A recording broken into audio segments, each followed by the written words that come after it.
it just goes to show how things work in Washington. And I'd have to say, too, that most of the gals weren't really that attractive. They were kind of attractive in a certain sort of way. A seedy kind of way? No, seedy is not really the word for it. They tended to be very smart, good conversationalists. They weren't cosmo-glamorous. Right. They were more interesting, I put it. But they could be very sexy when they wanted to be.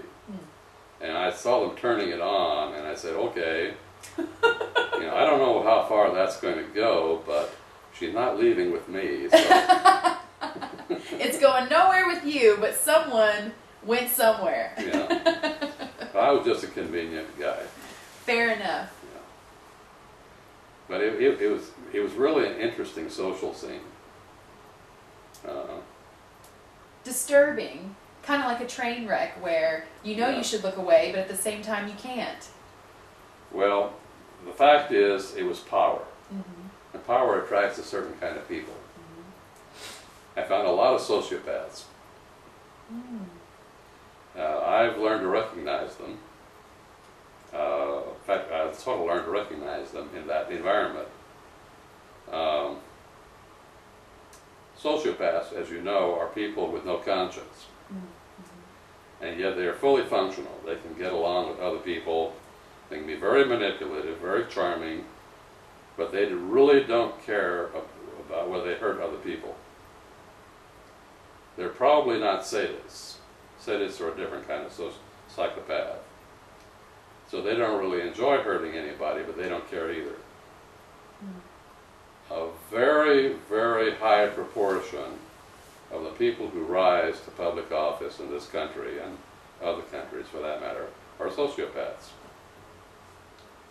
They tend to be particularly good at making connections. And they even appreciate other sociopaths. I mean, the sociopaths tend to flock together. So they can be very effective once they flock and they form relationships to putting one another in key positions. With mutual goals. Yeah. Now, these relationships tend to be unstable because you can't trust them. No, they can't trust one another. Right. And so they might be bought, but they don't stay bought, as the expression goes. That I also found disturbing, because I really didn't like the idea that our country and the lives of our children were in the hands of people who really didn't care about other human beings. They could act the part. They were often very convincing. But there were little moments when their true nature came out in conversation or in other ways. And so I learned to spot them. And to appreciate the exceptions to that. But there weren't very many. Now, contrary to popular impression, sociopathy is not an either or proposition. It's a matter of degree.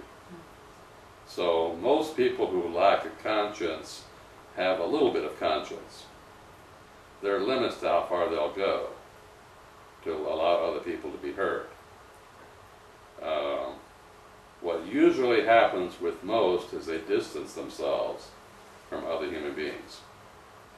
They might have a conscience for their immediate family, their wife, their kids, their dog, and so forth. But once it gets beyond that immediate circle, humans just become abstractions. And it's sort of like a lot of people might feel about a disaster in Haiti or elsewhere. By the way, it's try to help the poor people in Haiti. People can look at suffering on a TV screen and it doesn't register with them. It's just an abstraction. Whereas if they had it right in front of them, they would respond to it. So that's a kind of sociopathy too. And let me ask you, when you studied this on your own, would you say that our society over maybe the last 25 years, have we enabled or created more sociopaths through things like the vast amount of violence in television and entertainment, the degradation of both sexes through music and entertainment? Do you think that fosters an atmosphere that we will have a greater number of sociopaths because they've been so exposed to it, and pain and suffering of others doesn't seem to be a real concept?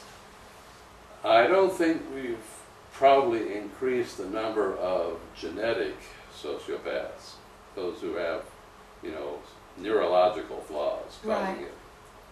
But I think we probably desensitized people and thus increased this partial sociopathy. Mm-hmm. So, of course, that's a problem itself. The effect is the same. The solution is to get out and engage people in situations where your conscience can be developed. When I was a kid growing up, I didn't just intermingle with my immediate family. The standard in those days, we didn't have, you know, public welfare. Mm-hmm. So, for example, we had old people that we took care of. Old people were kind of parceled out among younger families, Mm-hmm. and if you, of course, they might be a relative, grandmother or grandfather, like you're doing with yours, but sometimes they wouldn't be. There are people who didn't have kids, didn't have any relatives. Just were in need. Yeah, so this tended to be organized by the churches, but what they do is they say, well, this old person needs somebody to look after them, and, you know, do you look after them? Mm-hmm. And so in this process, the whole community tended to get the old people and infirm and other kinds of, not just old people, assigned to somebody, so they wouldn't be completely alone. Now, in most cases, they had, you know, pensions or Social Security or something to pay the, you know, the bills, but usually that wasn't enough. You still had to look after them, Right. make sure they were okay, visit them, say how they were doing, that kind of thing. Which is not a culture we have today. Yeah, and I watched that collapse. What do you think led to that collapse? Television. Okay. I saw the onset of it starting by 1952. Mm-hmm.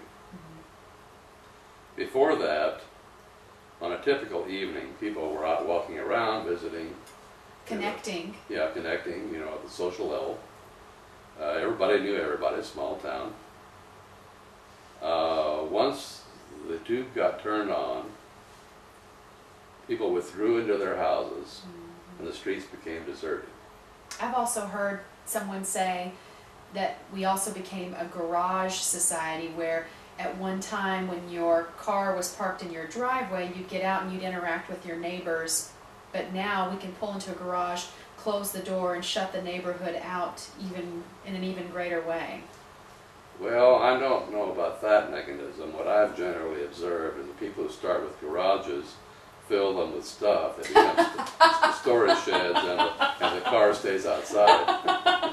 Well, hopefully that would work in our favor, right? But definitely turning on the television, and also maybe a society that has your mobile entertainment, that you can put your earbuds in your ears and shut out everyone on the bus, the train, in your own family car, in your own home. We've become increasingly isolated, thus leading to a cultivated sociopathy. Yeah, and a guy wrote a book about it a few years ago called Bowling Alone. He used a study of bowling leagues as a way of bringing out this sociological phenomenon. He examined over the course of history, bowling leagues and how they declined in number of members until he got to the point where there were no more bowling individual bowling by themselves. Mm.